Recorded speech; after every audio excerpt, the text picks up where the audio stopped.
नमस्कार दोस्तों, यदि आप सनातनी हैं तो श्री राधा रानी में विश्वास जरूर रखते होंगे या फिर भगवान श्री कृष्ण में असीम श्रद्धा रखते होंगे।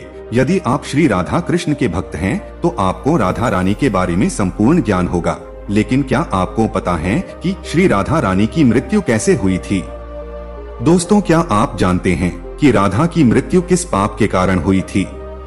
यदि आपको इस विषय के बारे में तनिक भर जानकारी नहीं है और आप इस प्रश्न का उत्तर जानना चाहते हैं तो इस वीडियो के जरिए आपके सभी जिज्ञासु प्रश्नों का उत्तर हम देंगे। हम आपको इस वीडियो के जरिए बताने वाले हैं कि राधा की मृत्यु किस पाप के कारण हुई थी। इसके अलावा हम आपको इस विषय से जुड़ी हर एक जानकारी इस वीडियो में देने वाले हैं। दोस्तों, राधा की मृत्यु किसी भी पाप के कारण नहीं हुई थी। इस बात को लेकर कई मत है। कई जगहों पर सुनने में आता है कि राधा की मृत्यु किसी पाप के कारण हुई थी। लेकिन दोस्तों, आपने जहां पर भी यह बात सुनी है वह बात पूरी तरह से गलत है, क्योंकि राधा की मृत्यु किसी भी पाप के कारण नहीं हुई थी। वहीं दूसरे तथ्यों पर ध्यान दिया जाए तो राधा की मृत्यु किस कारण हुई थी, तो आपकी जानकारी के लिए मैं बता दूं कि हिंदू धर्म के पौराणिक ग्रंथों के अनुसार ऐसा माना गया है कि श्री राधा रानी अपने अंतिम दिनों में भगवान श्री कृष्ण से मिलने के लिए द्वारिका गई थी और जब काफी सालों बाद कृष्ण ने राधा को देखा तो है काफी प्रसन्न हो गए थे और ऐसे में राधा कृष्ण के महल में रहने लगी थी। इसके बाद काफी दिनों के बाद कृष्ण के महल में राधा को ऐसा लगा कि वह आकर्षण से पहले की तरह मन से जुड़ी हुई नहीं है, यानी कि कृष्ण और राधा के बीच में पहले जो लगाव था वह बाद में खत्म हो गया था। ऐसे में राधा ने कृष्ण को बिना बताए ही कृष्ण का महल छोड़ने का निर्णय ले लिया था। श्री राधा को लगता है कि वह कृष्ण से दूर होकर उनके मन से जुड़ सकती है। जब राधा के जीवन के कुछ क्षण रह गए थे तब भगवान श्री कृष्ण ने राधा की जीवन की आखिरी इच्छा पूछी, जिसके उत्तर में राधा ने कहा कि वह आपको बांसुरी बजाते हुए देखना चाहती हूँ। जैसे ही श्री कृष्ण ने बांसुरी को बजाना शुरू किया तो राधा कृष्ण की बांसुरी की धुन सुनते सुनते उन्होंने अपने देह को त्याग दिया था। तो दोस्तों, इस तरह से राधा की मृत्यु हुई थी, न कि राधा की मृत्यु किसी पाप के कारण हुई थी। राधा ने शादी क्यों नहीं की थी? दोस्तों, अब आपके मन में प्रश्न उठ रहा होगा कि यदि राधा और कृष्ण के इतना अधिक प्रेम था तो दोनों ने विवाह क्यों नहीं किया।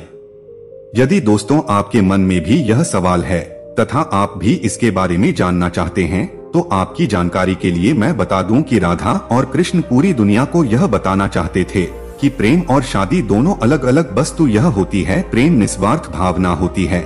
इसके अलावा शादी एक प्रकार का समझौता होता है तथा एक प्रकार का संबंध होता है। राधा को श्राप क्यों मिला? गोलोक में श्री कृष्ण और राधा एक साथ निवास करते थे। एक बार राधा की अनुपस्थिति में कृष्ण विरजा नाम की एक गोपिका से प्रेम कर रहे थे। तब राधा वहां पहुंची और कृष्ण और विरजा का अपमान किया। इसके बाद राधा ने विरजा को पृथ्वी पर एक गरीब ब्राह्मण के रूप में पीड़ित होने का श्राप दिया। राधा की उम्र कितनी थी? बहुत कम लोग जानते होंगे कि राधा जी भगवान श्री कृष्ण से 3 वर्ष 11 माह बड़ी थीं। मान्यता है कि जब भगवान श्री कृष्ण ने रासलीला की थी उस समय वे 7 वर्ष के थे और वृंदावन छोड़ने के समय वे 11 वर्ष के थे। राधा के कितने बच्चे हैं?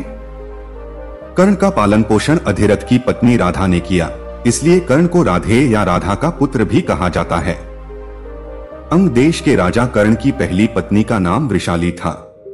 वृषाली से उन्हें वृषसेन, सुषेण, वृषकेत नाम के 3 पुत्र हुए।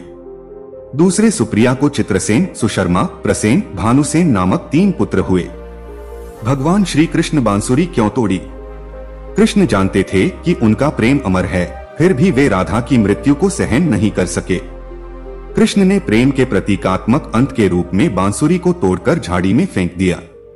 तब से श्री कृष्ण ने जीवन भर बांसुरी या कोई अन्य वाद्य यंत्र नहीं बजाया। राधा का असली पति कौन था?